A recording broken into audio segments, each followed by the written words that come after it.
वैसे आज चांद बड़ा सुंदर लग रहा है नहीं? तुम इसी चांद को देखकर खुश होते रहो, क्योंकि तुम्हारा चांद तो आ रहा है अब हमारे पास। क्या मतलब? चिंकी की बात कर रहे हैं पे। सच कह रहे हैं, भूल जाओ चिंकी को, क्योंकि अब वो हमारी गर्लफ्रेंड हो गई है। ऐसे कैसे? कल शाम तक तो हमारे साथ थी। हाँ, पर कल रात को हमको गाल पर पप्पी देकर गई, इसलिए अब वो हमारी है। ये कहाँ हुआ? हमारे सपने में हुआ बे, और कहाँ होगा। देखा, डरा दिया ना तुमको। हाँ रे, सच में। तो क्या सोचो? क्या सोचेंगे? कुछ भी नहीं। चलो तुमको एक मजेदार कहानी सुनाता है। एक आदमी था, भोला भाला, घर परिवार वाला। एक रात को ऐसा हुआ कि वो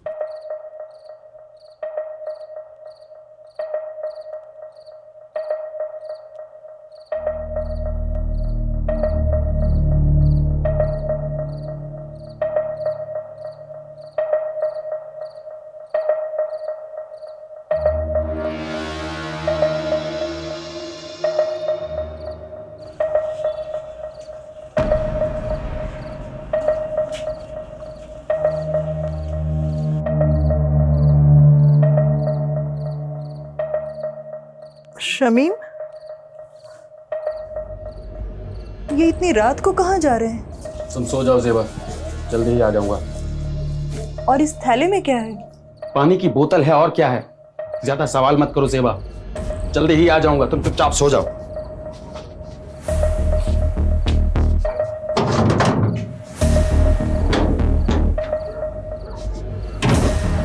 फिर उस आदमी को पता नहीं क्या सूझी कि वो अपनी औकात भूल गया।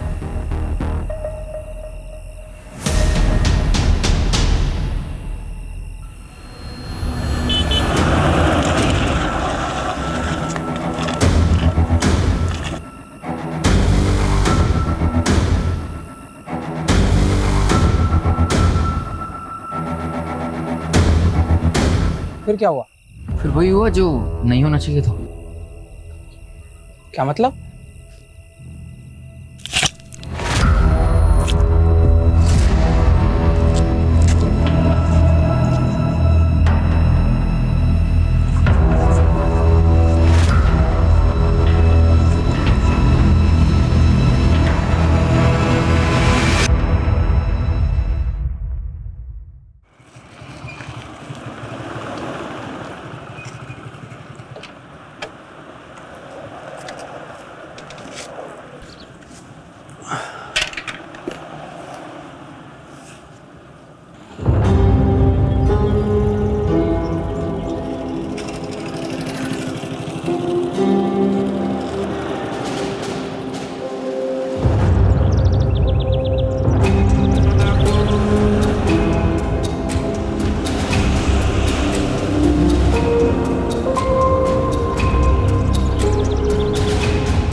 माल तो चोखा है, थोड़ी लाली लिपस्टिक करेगी, पटाखा लगेगी। बड़ी भी, मेरे कमीशन का आज ही कुछ हो जाता तो। गुड्डू, जी बड़ी भी। इस कुत्ते का मुंह बंद कर, पैसे ठूस कर।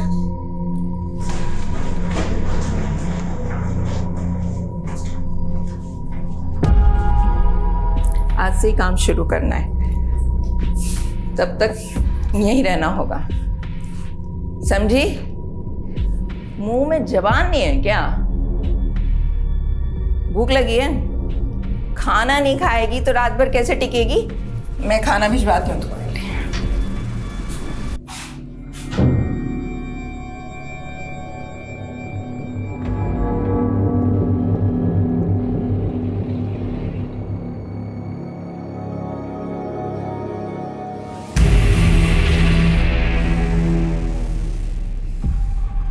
अरे कहाँ है? ए लड़की, कहाँ गई वो? वे कहाँ है वो?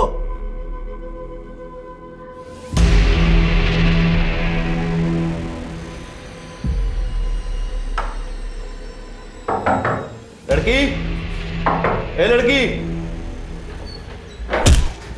चल एकदम चुप। क्या हो गया? चल अंदर चल। कौन है तू?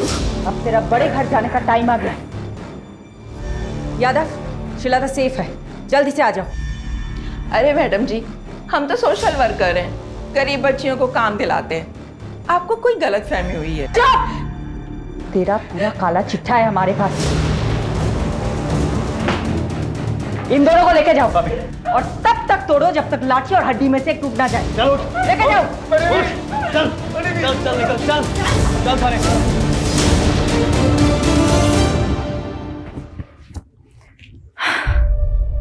श्वेता बेटा, ठीक हो तुम? कुछ नहीं होगा तुम, ओके? तुम सेफ हो।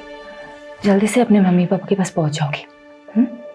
डोमेस्टिक हेल्प सर्विस एजेंसी के नाम पर झारखंड, बिहार और नॉर्थ ईस्ट की लड़कियों को लाया जाता था और उन्हें डराकर नशे की आदत डालकर प्रोस्टिट्यूशन में ढकेला जाता था। कौवा से वे अंडे, कोयला के लेवे। तू जलेबी ना तल चौधरी, सीधा बोल। बोलना क्या है सर जी, आप खुद ही समझदार हो। देखिए, मैंने अकेले ने कुछ भी नहीं किया है, ये एक टीम वर्क था। इस ऑपरेशन की सक्सेस के पीछे सबसे बड़ा हाथ सब इंस्पेक्टर अजय यादव का है। उनकी सूझबूझ और उनके खबरी नेटवर्क के सपोर्ट से ही हम इस गिरोह को पकड़ पाए हैं। Sub inspector Ajay Yadav, media को ब्रीफ दीजिए इस ऑपरेशन की। सर, ये ऑपरेशन की शुरुआत कब हुई? जी वो 7 महीने पहले कोची पुलिस के पास एक औरत ने मिसिंग रिपोर्ट लिखाई थी अपनी बेटी श्रीलता की। उनका कहना था कि नौकरी का लालच देकर कोई उनको अपने साथ दिल्ली ले आया था। कितने समय से एक्टिव था उनका गिरोह? लगभग 1 साल से। और यहाँ से हमने 18 लड़कियों को रेस्क्यू किया जिनको सेम मोडस ऑपरेंडी से ट्रैप किया गया था। हमने अभी तक एक ही गिरोह को पकड़ा है। जो भी इस रैकेट के साथ जुड़े हुए हैं, अब उन सबकी बारी है। ज़ेबा, फिक्र मत कर, समीम भाई जल्द लौटेंगे। राना खाला, जरा 1 मिनट। हाँ, क्या हुआ रकीब? क्या बोलूं खाला, अब्बू के जाने से अम्मी का हाल बुरा, ऊपर से पैसों की किल्लत, 2 वक्त का खाना और दूध के भी पैसे नहीं। क्या करूं, किससे मदद मांगूं, कुछ समझ में नहीं आ रहा है। ये ले 1000 रुपये रख, और जरूरत पड़े तो मांग लेना। शुक्रिया खाला।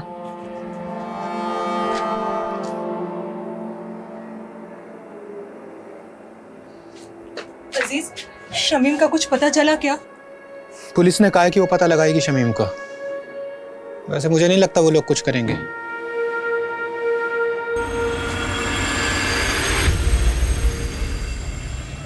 पाव चम्मच हल्दी, 1 कप गाढ़ा दही।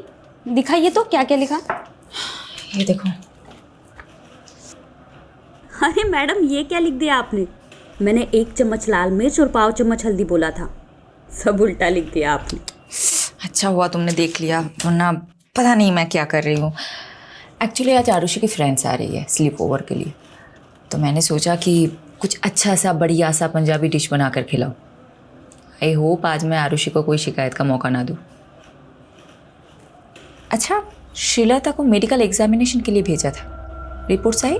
जी मैडम, कल शाम को ही आ गई थी। रेप तो नहीं हुआ था उसके साथ, बट काफ़ी मात्रा में उसको ड्रग्स दिए गए थे। डॉक्टर ने बोला है कि 2-3 दिन ऑब्जर्वेशन में रखेंगे। चलो मैं रेसिपी ख़त्म करती हूँ।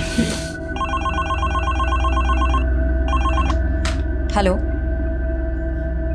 What?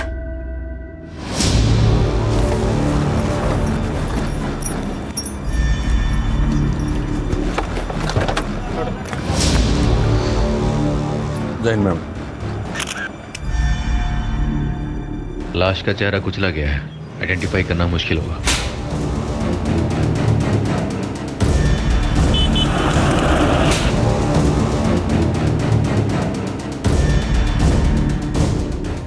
Solanki, mobile, wallet, ID card कुछ मिला? नहीं मैडम जी। सोलंकी, पोस्टमार्टम के लिए गाड़ी को बुलाया कि नहीं? हाँ बोला सर। बोल दिया ना? कब तक आ रहा है? बस 10 मिनट, फिर चेक कर लेंगे। दी, देखो मैंने लाइट ऑन कर दी, कैसा लग रहा है? वेरी गुड रोहन, जब तू बड़ा होगा तेरे फ्रेंड स्लीप ओवर के लिए आएगा ना, मैं भी चुपचाप लिविंग रूम में चली जाऊंगी। लिविंग मैं क्यों जाऊँ लिविंग रूम में? एक ही रात की तो बात है रोहन। मैंने इतनी मेहनत की हमारा रूम साफ करने में, मैं नहीं जाऊंगा कहीं भी। ए चैंप, तू एक काम कर, तू ना मेरे रूम में आ जा। ये लोग गर्ल्स नाइट आउट करेंगे तो हम भी बॉयज नाइट आउट करेंगे। मतलब मम्मी आज फिर से डिच करने वाली है? एक और झूठा प्रॉमिस किया मम्मी ने। जाने देना आरू, ये सोच कि तेरी फ्रेंड कितनी लकी है। अगर तेरी मॉम होती तो वो फिर से नई पंजाबी डिश ट्राई करती और हम लोगों को खिलाती, और हमें भी छोटी मोटी तारीफ करनी पड़ती। अभी एक काम करते, तुम लोगों का रूम फिर से सेट करते। ओके, चलो चलो चलो चलो। क्राइम सीन के पास और कुछ नहीं मिला, मर्डर वेपन भी नहीं। मैडम, पोस्टमार्टम रिपोर्ट आ गई। तो विक्टिम की उम्र 45 से 50 के बीच में, और हाँ, उसका खतना भी हुआ था। मतलब मुस्लिम था? और बॉडी पे 10 से ज्यादा घाव थे। तो घाव को देख के ऐसा लगता है जैसे तेजदार शूले से किए गए। मर्डर कब हुआ होगा? बॉडी तो काफी सड़ चुकी है, देख के लगता है 4 से 5 दिन तो हो ही क्यों। मैडम, एक काम करता हूँ, विक्टिम के डिस्क्रिप्शन से मेल खाती हुई मिसिंग रिपोर्ट में आसपास के थाने में चेक करवाता हूँ। वैसे मैडम, मैं एक बात बताना भूल गई। हॉस्पिटल से कॉल आया था, श्रीलता की हालत अब काफ़ी बेहतर है। 1-2 दिन में डिस्चार्ज मिल जाएगा और परसों की ट्रेन है उसकी। पारुल, एक काम करना, कल तुम श्रीलता से मिलना। और ये लो, इस पैसों से उसे एक मोबाइल खरीद देना। और परसों तुम खुद जाना उसे स्टेशन छोड़ने। ओके? शेल्टर होम की केयरटेकर जाने वाली मैडम। फिर भी जाना है तुम्हें। यादव सर ना सही कहते, आप हर केस को काफी पर्सनली क्यों ले लेते हो? जब तुम खुद माँ बनोगी तब समझ जाओगी। मैडम, किस्मत साथ दे रही है हमारा इस केस में। ओके। विक्टिम की डिस्क्रिप्शन से मेल खाती हुई मिसिंग रिपोर्ट हमें मिल गई। डिटेल्स बताना। डिटेल्स मैम, 6 दिन पहले नॉर्थ दिल्ली के निर्मल नगर थाने में शमीम खान नाम के एक आदमी की मिसिंग रिपोर्ट लिखाई गई थी। उम्र 45 साल, बीवी और बच्चे के साथ रहता था। बीवी और बच्चे का नाम क्या है? बीवी का नाम ज़ेबा है और बच्चे का नाम रकीब।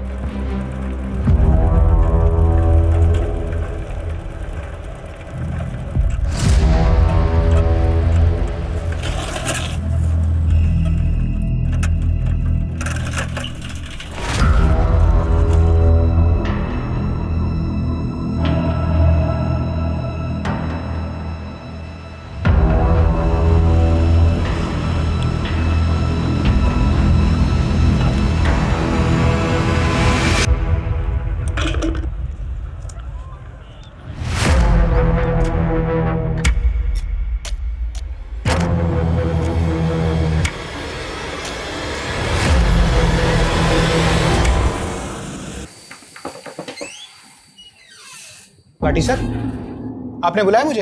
इधर आ, ये देख जरा। क्या हुआ सर? धोखा है मेरे साथ, धोखा। नहीं सर, मैं तो रोज 9 घंटे की पाली खत्म करके ही निकलता हूँ।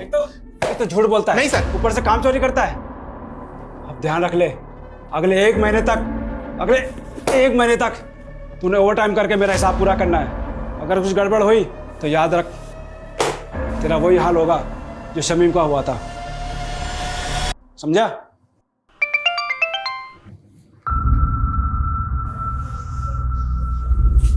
ये क्या है?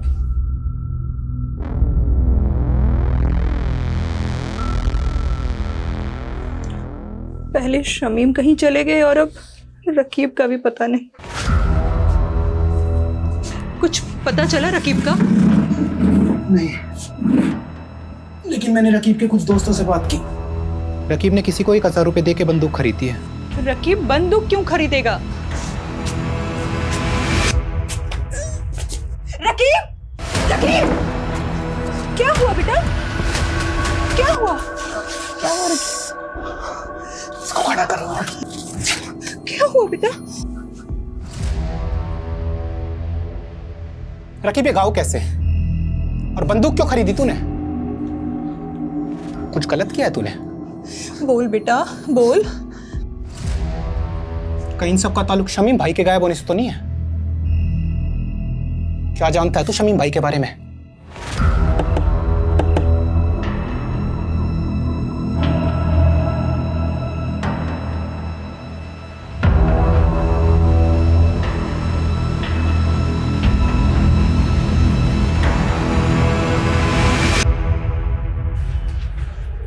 खोलो।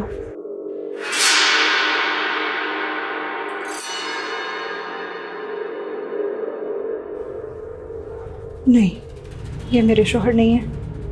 ये शमीम भाई नहीं है मैडम। चलो ज़ेबा। रुकिए। सोलंकी। लाश पे ये कपड़े थे।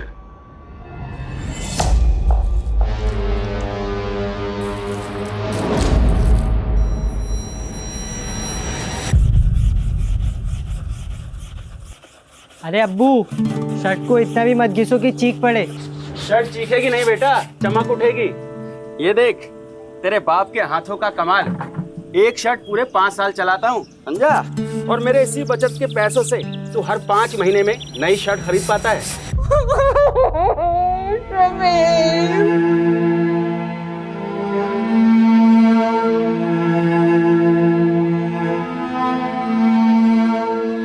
देखिए, मैं जानती हूँ ये सही समय नहीं है बात करने का, लेकिन शमीम की हत्या हुई थी और हत्या को 6 दिन हो चुके हैं।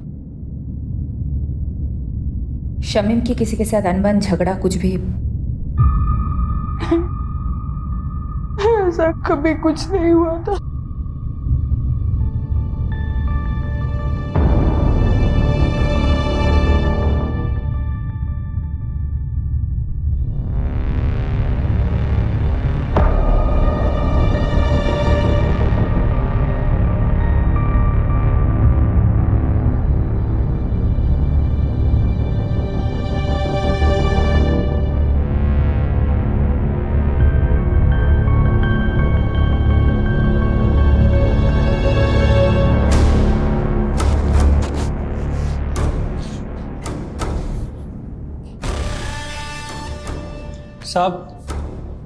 साहब वो बड़े साहब से मिलना था।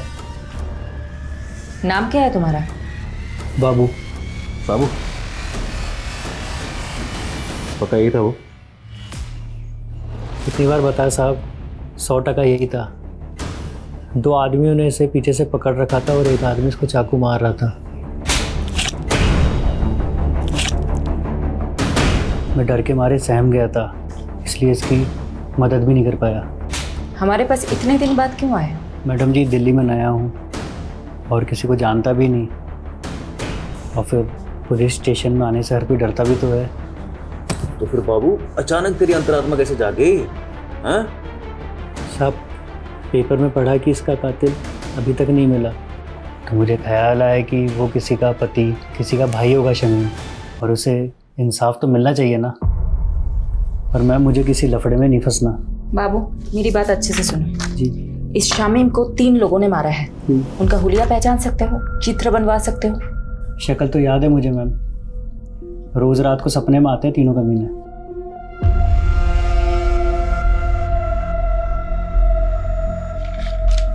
हाँ साहब, वो बहू यही तीनों थे। दीजिए यादव, सभी पुलिस स्टेशन में तीनों के स्केचेस थे। एक भी मिल गया तो बाकी 2 अपने आप हाथ लग जाएंगे। मैं ये स्केचेस शमीम की फैमिली को दिखाती हूँ।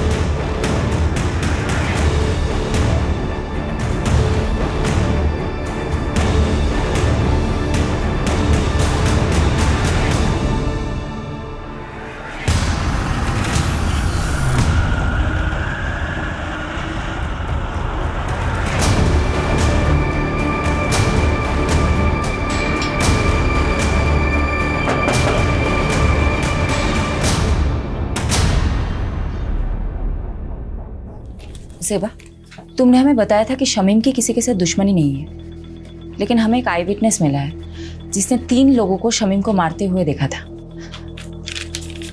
तीनों कुछ ऐसे दिखते हैं। मैंने इन्हें पहले कभी नहीं देखा।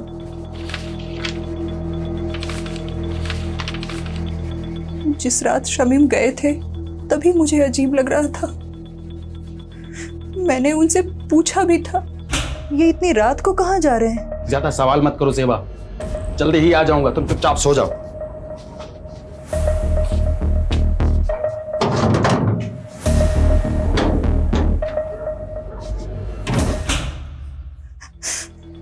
बस थैली लिए और चले गए। मैडम, ये बात मिसिंग रिपोर्ट में नहीं थी और ना ही कोई ऐसा बैग मिला क्राइम सीन पे। क्या था उस थैली में? शमीम ने बोला कि पानी की बोतल है। पर हाँ, जिस दिन से वो गए हैं मेरे घर से एक छुरा गायब है। ज़ेबा, तुम्हें कुछ भी याद है हमें बताना, ओके? जी। राकीब, तुम हमें कुछ बताना चाहते हो? ये चोटें कैसे लगी है तुम्हें? वो कल रात मेरे दोस्त करीम से लड़ाई हो गई मेरी। शमीम घर से छुरा लेके निकला था, कहीं ऐसा तो नहीं शिकारी खुद ही किसी का शिकार हो गया? हो सकता है मैडम। वैसे राकीब का घाव देखकर मुझे तो लगा कि वो जरूर कुछ ना कुछ जानता होगा। सकते से पूछे क्या? नहीं, माइनर है, कोई और तरीका आजमाना होगा। यादव कहाँ है? बोल तो रहे थे कि यही आएंगे, पूछती हूँ। काट दिया, कोई और एंगल टटोल रहा होगा। यही तो करता है वो। ये क्या? शमीन खान आपकी फैक्ट्री का वर्कर था। इन तीनों में से किसी एक ने उसको मारा हो सकता है। तो इन तीनों में से आपकी फैक्ट्री का कोई था, आप जानते होंगे? 150 वर्कर है मेरी फैक्ट्री में। सबकी शक्ल ना मुझे याद रहती है ना मुझे याद रखनी है। कहीं ऐसा तो नहीं आपने इन तीनों लोगों को शमीम खान को मारने की सुपारी दी थी? मैंने तो ऐसा भी सुना है कि आप अपने फैक्ट्रीज के वर्कर्स को मारते भी हैं। ए इंस्पेक्टर, ज्यादा मत उड़, तू जानता नहीं मैं कौन हूं। पुलिस वाले को तो हो सकता है। बहुत आकड़ है ना तेरे में, आज सब निकालता हूं। चल चल।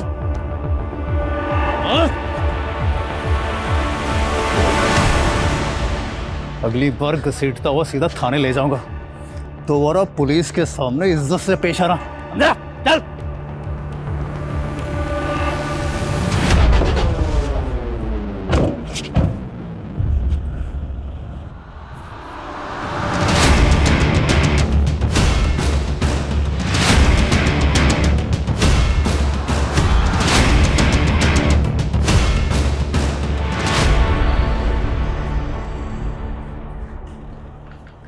श्रीलता की रात की ट्रेन है ना? जी मैडम, कल रात तक अपने गांव पहुंच जाएगी। यादव सर का फोन है। स्पीकर पे रखना। हेलो सर, कहाँ हो आप? शमीम जिस फैक्ट्री में काम करता था वहीं गया था पूछताछ करने के लिए। पर पारुल एक काम करना, अभी मैडम को मैं बताना। यादव, फोन स्पीकर पे है। ओह सॉरी मैडम, वो मैं पूरी इन्वेस्टिगेशन होने के बाद आपको बताना चाहता था। क्या बोलूं तुमको? ओके।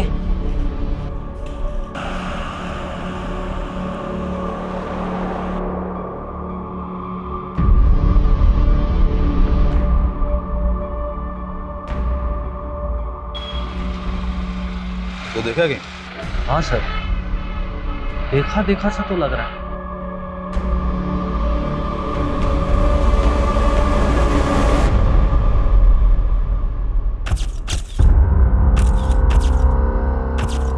Meenakshi,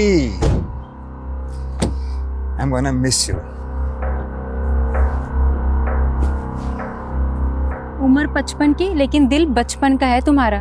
2 दिन के लिए तो जा रहे हो, महीनों के लिए नहीं।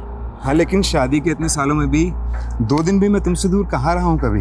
डॉक्टर हर्षवर्धन, मैं तो रेडी थी सूरत जाने के लिए, तुम ही ने तो मना किया ना। अब 2 दिन के लिए तुम मेडिकल कॉन्फ्रेंस में जाके क्या करती? नेक्स्ट मंथ मॉरिशस में एक मेडिकल सेमिनार है, उसमें चलेंगे ना साथ? ठीक है, चल बाय।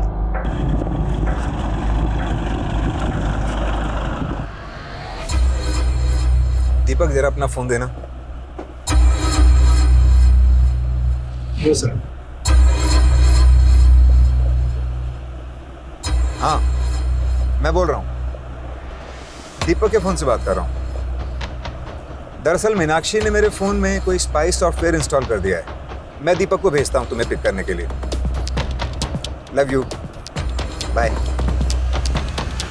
सर, इसके बारे में मालूम चलते ही फोन मारता हूँ मैं आपको। पता कर। अच्छा, वो रकीब का बायोडाटा निकाला क्या? हाँ सर, पता किया ना सर। राकिब क्या छोटी सी उम्र में गलत लफड़ों में फंसा। भीमलाल नाम का एक बैटिंग माफिया है, उसके साथ जोड़ा। भीमलाला कहीं वही तो नहीं जो बेल से छूटने के बाद लॉटरी के धंधे में घुस गया? वही वाला सर। सर हुआ क्या, जब भी शमीम गायब हुआ ना, राफिक को सीधा शक भीमलाला पे गया और वो उससे मिलने चला। ए, क्या कर रहा है ये? पागल हो गया?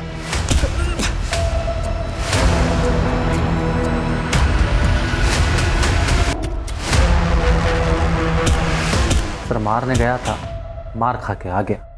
सब मेरी गलती, मेरी वजह से अब्बू की जान गई। मुझे ऑनलाइन गेम की लत लग गई थी जिसमें आप बहुत सारे पैसे कमा सकते हो। भीमलाला अपना मोबाइल और पैसे देता था मुझे गेम खेलने के लिए। ज़्यादा पैसे कमाने के लालच में 2 लाख रुपए कर्ज हो गए मुझ पर।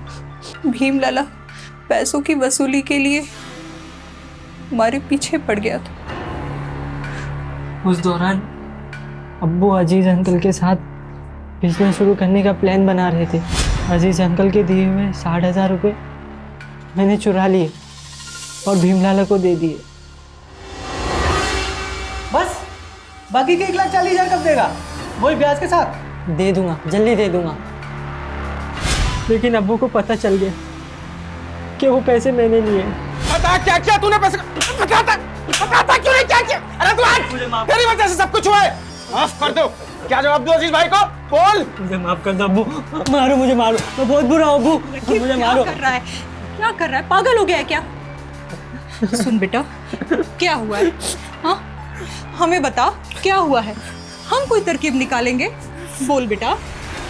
लाला जी, मैं धीरे धीरे आपका सारा कर्ज चुका दूंगा। धीरे धीरे नहीं, जल्दी जल्दी। 15,000 रुपये महीना चाहिए मेरे को तेरे से। तू 15,000? पर लाला जी, इतनी तो मेरी कमाई भी नहीं है, कहाँ से लाऊंगा मैं 15,000? ठीक है, हर महीने 5,000 रुपये, उससे 1 पैसा कम नहीं। अब्बू ने कई महीने तक पैसे दिए लेकिन फिर भी काफ़ी रकम बाकी थी। उसका ब्याज बढ़ता ही जा रहा था। क्या उस रात शमीम लाला को माने उसके घर गया था क्या?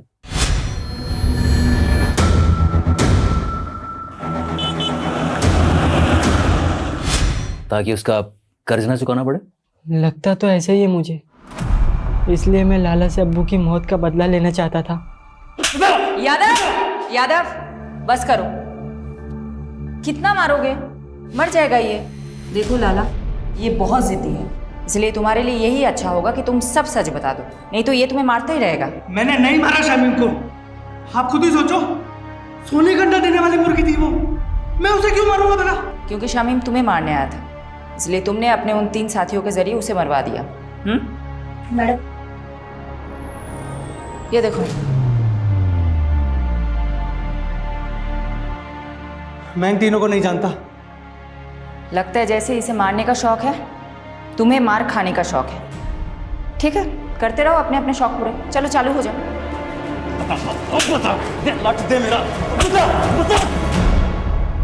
आई will call you back. Deepak. जी मैम। साहब को छोड़ा है एयरपोर्ट? जी मैम, छोड़िए। रास्ते में कहीं रुके थे? नहीं तो मैडम, घर से सीधा क्लिनिक और फिर क्लिनिक से शाम को एयरपोर्ट। तो गाड़ी रोहिणी में क्या कर रही थी दोपहर को? कार का जीपीएस मेरे फोन से कनेक्टेड है, झूठ मत बोलना। क्या साहब की माशूका रोहिणी में रहती है? ये सब आप मुझसे मत पूछिए, मैं आपको इस बारे में कुछ नहीं बता सकता, प्लीज। दीपक, दीपक।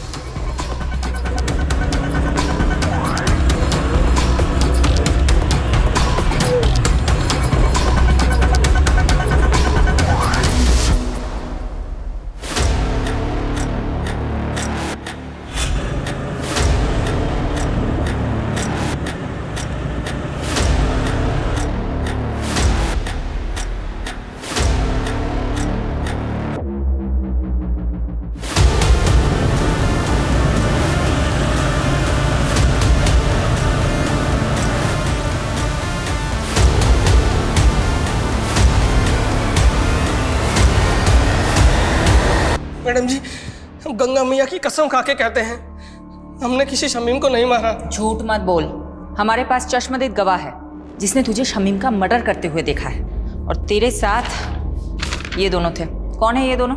मैं नहीं जानता मैडम। और जब हमने खून ही नहीं किया है तो देखा किसने? सपने में। गुनाह कबूल करने में जितना टाइम लगाएगा ना, तेरे लिए मुश्किल उतनी ही बढ़ती जाएगी। मैडम जी, हम रिक्शा चलाकर गुजारा करते हैं और हमने आज तक कोई गलत काम नहीं किया है, और आप तो हम पे सीधा मर्डर का आरोप लगा रहे हैं। मैडम,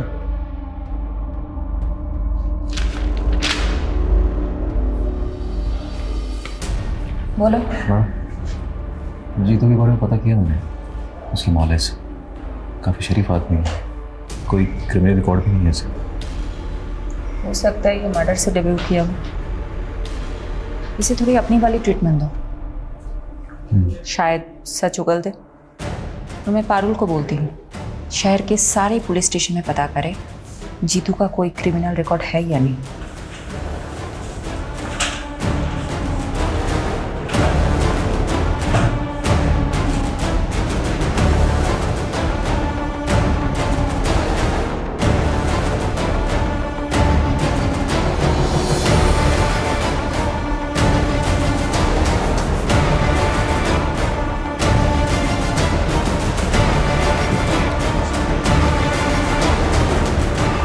सर, यही है वो विभूति प्रसाद। अरे कुछ नहीं किया तूने, वैसे घुमाने लेके जा रहा है। मैंने क्या किया साहब? लेके डाल इसको। मुझे कहाँ लेके जा रहे हो? लेके चल इसको।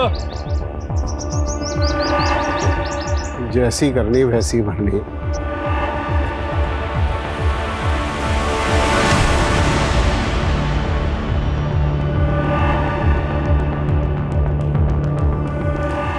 मैम यही है वो आदमी जिसने उसको चाकू मारा था। और मैम इस वाले आदमी ने उसको पीछे से पकड़ा हुआ था। मैम वो तीसरा आदमी मिला क्या? वो भी मिल जाएगा।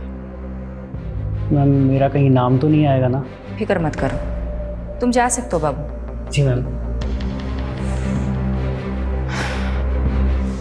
मैडम, विभूति प्रसाद एक नंबर का बदमाश आदमी है। कुछ महीनों पहले ये थाने में अपनी मिसिंग बाइक की कंप्लेंट करने आया था। सब रुकिए साहब, यही करो चोर। सर ये झूठ बोल रहे हैं, हमने कोई बाइक चोरी नहीं की, बल्कि यही हमें परेशान करता रहता है। साहब ये एक नंबर का झूठा है साहब। क्या सबूत है तुम्हारे पास? सबूत है हमारे पास, ये देखिए। ये आप ही का बेटा है ना? हाँ सर। बुलाइए इसे। साहब ये झूठ बोल रहे हैं, इनकी बाइक रास्ते में खड़ी थी, वो तो मैंने बस साइड कर दी। बाइक तो चोरी हुई है ना, और आखिरी बार बाइक के साथ आपके लड़के को देखा गया था, इसलिए पूछताछ के लिए इसे हमें थाने ले जाना पड़ेगा। चलो। मैडम, वो बाइक तो बाद में मिल गई, लेकिन कुछ दिनों बाद विभूति फिर से आया। आप मार डाला, देखिए ना, पता नहीं कौन से जन्म का बदला ले रहे हैं बाप बेटा मुझसे। ये क्या नाटक है विभूति? नाटक नहीं, अटैक हुआ मेरे पे, अटैक इसके बेटे ने किया है साहब। सर ये झूठ बोल रहा है, पहले भी इसने मेरे बेटे को फंसाया, अब दोबारा फंसा रहा है मेरे बेटे को। देखिए अनिल जी, डॉक्टर ने इन्हें एग्जामिन किया है और इसीलिए हम लोग यहाँ पर आए हैं। हमें आपके बेटे से कुछ पूछताछ करनी है, बुलाइए उसे। सर वो घर पे नहीं है। आप अपना तलाशी लीजिए अंदर। वो घर पे नहीं है, मेरा यकीन कीजिए। ठीक है, वो जैसे ही घर पर आए भेजो उसे हमारे पास। जी। इन्वेस्टिगेशन से पता चला कि अनिल और उसका बेटा वाकई शरीफ आदमी है, लेकिन ये विभूति एक नंबर का सरफिरा है। ये विभूति उन लोगों को क्यों परेशान कर रहा था? दरअसल मैडम, ये अनिल और उसके बेटे की जमीन हथियाना चाहता था, वो भी सस्ते दामों में, और अनिल उसे बेचना नहीं चाहता था। बस तभी उसने ये ड्रामा खेला। कौन था तेरा तीसरा साथी? कौन तीसरा साथी? क्या कह रहे हो आप? देख विभूति, सीधी तरह बता दे, शमीम के खून में तेरे और जीतू के अलावा वो तीसरा बंदा कौन था? वरना बहुत पीटेगा तू। हाथ मत लगाना मुझे, वरना पूरे डिपार्टमेंट को कोर्ट में घसीटूंगा मैं। तू यहाँ से जाएगा तब ना। तुझे क्या लगता है झूठा केस फाइल करना सिर्फ तुझे ही आता है? हम भी कर सकते हैं। मैडम फोन है आपके लिए। हेलो शिफाली दी, मैं श्रीलता। श्रीलता, कैसी हो तुम? मैं ठीक हूँ, थैंक यू दीदी। ये लीजिए, अम्मा से बात कीजिए। मैडम आप हमारे लिए भगवान, आपका बहुत बहुत थैंक यू। अरे आप मुझे थैंक यू मत बोलिए, आप बस अपना और श्रीलता का ख्याल रखिए, उसे खूब पढ़ाइए। मैं आपके टच में रहूंगी। जी मैडम। बाय। हाँ यादव बोलो। मैडम, स्केच वाले तीसरे बंदे का पता चल गया। मैं घसीटते हुए उसे थाने लेकर आता हूँ, आप वेट कीजिएगा। बस बस बस यही है सर। ठीक है, यही बन सर। एक बार आप बंदे को देख लीजिए फिर दे दीजिए। क्यों, क्या हुआ? स्केच से शक्ल तो मिलती है ना? स्केच से शक्ल तो हूबहू मिलती है, तो लेकिन फिर भी मुझे डाउट हो रहा है सर। क्या मतलब, कोई डाउट है क्या? अब सर आप खुद ही देख लीजिए। क्या बकवास है ये? आप कह रहे हैं कि मैंने, डॉक्टर हर्षवर्धन ने एक फैक्ट्री वर्कर का कत्ल किया है, वो भी किसी सिरफिरे और ऑटो रिक्शा वाले के साथ मिलकर? देखिए डॉक्टर हर्षवर्धन, हमारे पास आपके खिलाफ सबूत हैं। आप जानते हैं हम किससे बात कर रहे हैं? देखिए, अब जो भी है, हम सिर्फ अपना प्रोसीजर फॉलो कर रहे हैं। ठीक है, तो अब मैं प्रोसीजर ही फॉलो करूंगा, और अब मैं नहीं, मेरा लॉयर आपसे बात करेगा।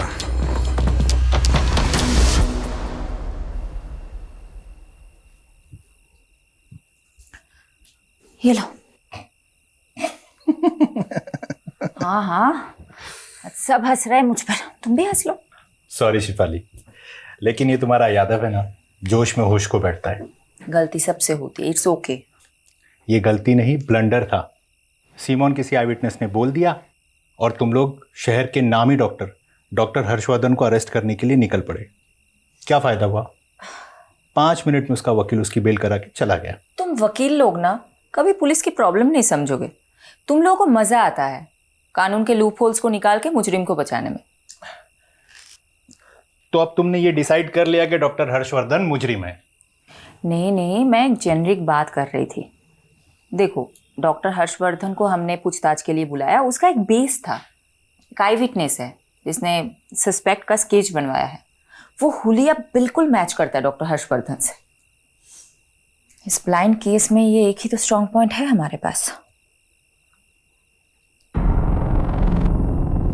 एक सेकंड, अब मुझे समझ में आ रहा है, अब मुझे एक्चुअल में समझ में आ रहा है क्यों हम गोल गोल घूम रहे थे इस केस में। Thank you for your help. Sorry madam, मेरी वजह से आपको कमिश्नर सर से बात सुननी पड़ी। यादव, ये सब कुछ छोड़ो। पारुल, मुझे इतना बताओ, विभूति प्रसाद, ऑटो ड्राइवर जीतू और डॉक्टर हर्षवर्धन, इन तीनों के कॉल रिकॉर्ड्स चेक किए? जी मैडम, शक करने वाली कोई बात नहीं मिली। इन तीनों के बीच में कोई कम्युनिकेशन? पिछले 1 साल के कॉल रिकॉर्ड्स में तो इन लोगों की आपस में कोई बात नहीं, और ना ही इन तीनों में से किसी का फोन लोकेशन क्राइम सीन के पास मिला। नाउ थिंक, तीनों अलग अलग एरिया के लोग हैं। इन तीनों का आपस में या शमीम के साथ दूर दूर तक कोई कनेक्शन नहीं मिला। इन तीनों को शमीम से जोड़ने वाला एक ही इंसान है, बाबू। और एक खास बात, ये आई विटनेस बाबू खुद चलकर हमारे पास आया था, राइट?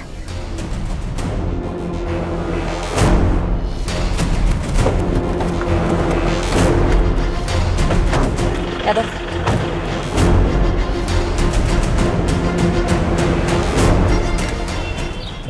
आसपास पता करो बाबू कहाँ है।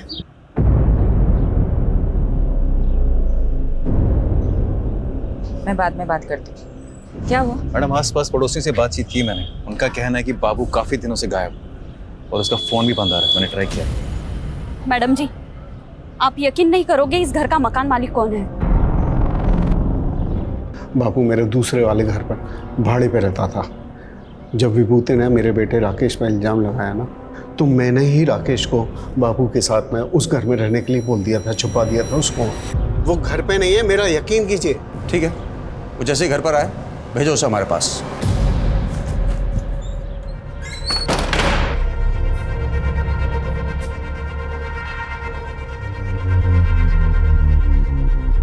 राकेश, तुम जहाँ हो वहीं रहना, तुम अभी घर मत आना। फिर मैडम, राकेश ने बाबू को विभूति के बारे में सब कुछ बता दिया कि वो कैसे हमको तंग करता था। बाबू ने हमको कहा कि वो हमारी मदद करेगा। और बाबू ने झूठी गवाही दी ताकि विभूति पर खून का इल्जाम लग जाए और आप उसे सबक सिखा सके, राइट? जी हाँ मैडम, लेकिन मैडम आप नहीं जानती कि विभूति ने हमको किस कदर तंग करके रखा हुआ था। अच्छा, ये बात बताओ, बाबू ने फोकट में मदद की तुम्हारी? जी मैडम। ये बाबू कहाँ है? मैडम पता नहीं, 3-4 दिन से घर बंद करके कहीं गायब हो गया मैडम।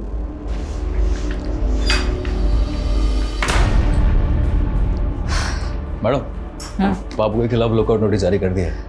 एक बात मेरी समझ में नहीं आ रही, ये बाबू अनिल की मदद करने के लिए मर्डर केस में झूठा बयान देने जितना बड़ा रिस्क क्यों लेगा? मैडम, हो सकता है बाबू शमीम के मर्डर में इन्वॉल्व हो और खुद गवाही देकर अपने शक की पॉसिबिलिटी खत्म करना चाहता हो। पॉसिबिलिटी है। तो बाबू और शमीम का क्या कनेक्शन है? ढूंढते हैं, कुछ तो निकलेगा। मैडम जी, बाबू के पुराने रिकॉर्ड्स चेक कर रही थी। आज से ठीक 5 महीने पहले तक वो फरीदपुर सिकंदराबाद में रहता था। शायद वहां से कुछ इन्फॉर्मेशन मिले।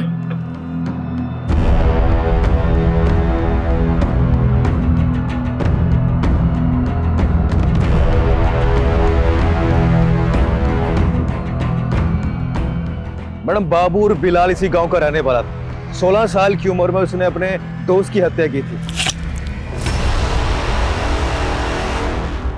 तब से वो गांव छोड़ के फरार हो गया। सबूत ना होने की वजह से आरोप कभी साबित ही नहीं हो पाया और आज तक ये नहीं पता चल पाया कि बाबू ने अपने दोस्त को मारा क्यों।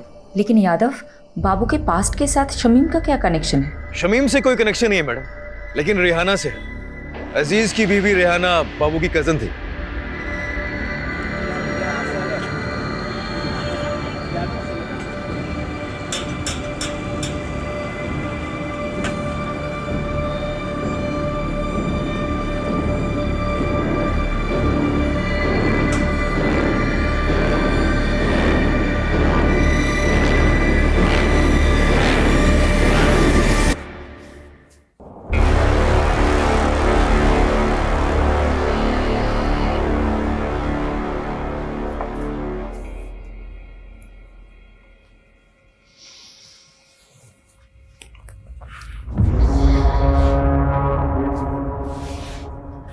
बस ज़ेबा, कब तक ऐसे चलेगा?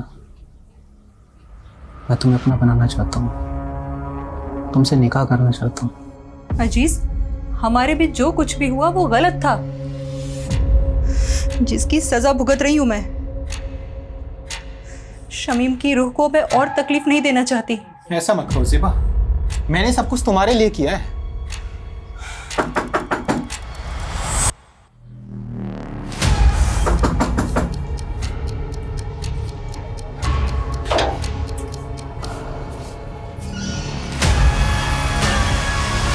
अजीज, चल अब आगे की खातिरदारी तेरी जेल में करते। मैं हमेशा से ज़ेबा को पसंद करता था। जब भीम लाला ने शमीम से पैसे हटने शुरू किए तो शमीम काफ़ी चिड़चिड़ा रहने लगा था। वो बात बात पर गुस्सा करता था। मुझे उसकी फिक्र होने लगी तो मैंने एक रोज़ ज़ेबा से बात करने का सोचा। अजीज, मेरी मुश्किलें तो ख़त्म होने का नाम ही नहीं ले रही हैं। रकीब की नादानी ने सब बर्बाद कर दिया। शमीम दिन रात काम करते हैं। मुझे कहीं ना कहीं अंदाजा था कि ये मसला पैसों का है।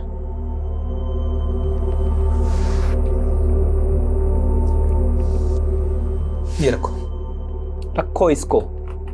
और हाँ, ना ये कर्ज है ना एहसान। हम धीरे धीरे नजदीक आ रहे थे। ज़ेबा भी मुझे पसंद करने लगी थी। लेकिन एक दिन शमीम को सब पता चल गया।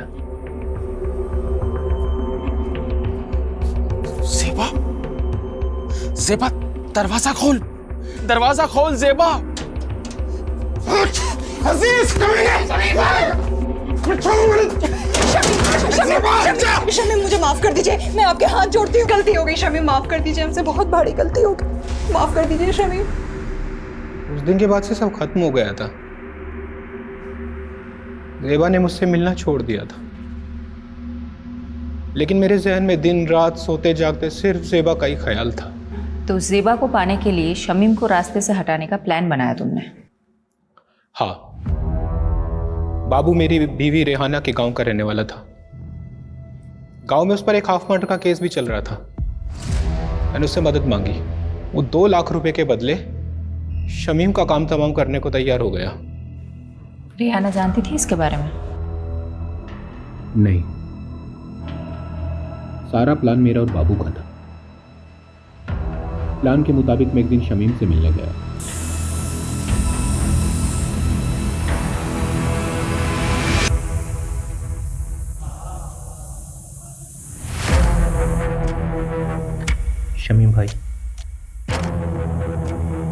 मैं अपनी गलती पे बहुत शर्मिंदा हूँ, इसीलिए मैंने शहर छोड़कर हमेशा के लिए मुंबई जाने का फैसला किया है।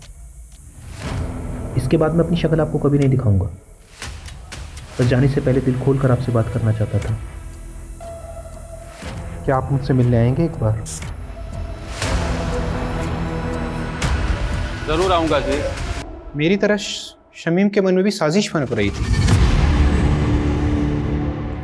उसने जो देखा था वो भूल नहीं पा रहा था। वो भी मेरी जान का प्यासा था।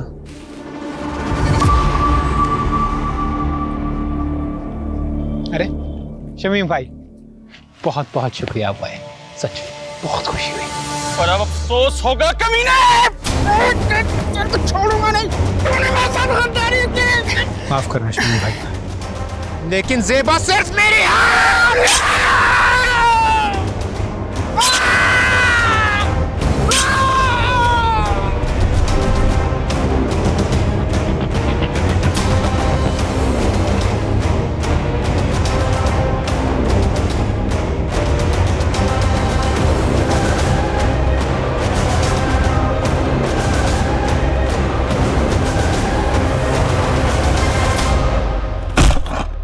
हम जानते थे कि एक न एक दिन आप हम तक जरूर पहुंचोगे, इसीलिए बाबू ने आई विटनेस बनने का प्लान बनाया ताकि आपको भटका सकें।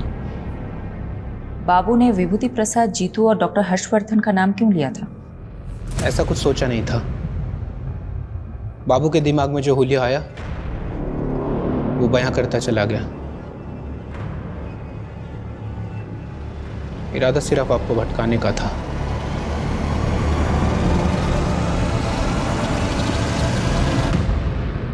वाह मॉम, खाना बहुत अच्छा बना है। थैंक यू बेटा। यशी बेटा, अब तो कुछ खा ही नहीं रही हो। ऐसे नहीं चलेगा, ये मैंने स्पेशली तुम्हारे लिए बना। खा लो, ये लो, थोड़ा खा लो। मुझे तो लगा था हमारी शायद फ्लॉप होने वाली है, ये तो हिट हो गई।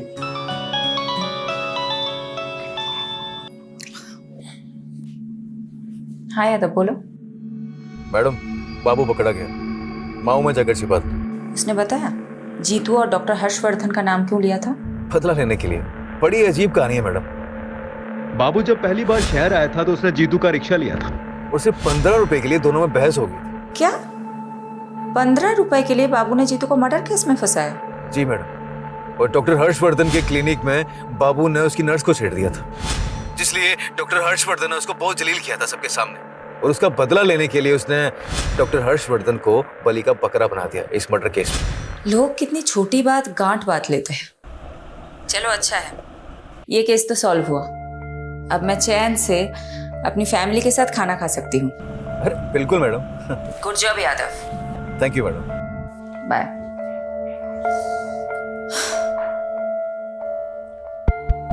अच्छा सुनो, तुम सब कौन सी मूवी देखोगे, एक्शन या कॉमेडी? Action movie. चलो चलो, खाना खत्म करते हैं।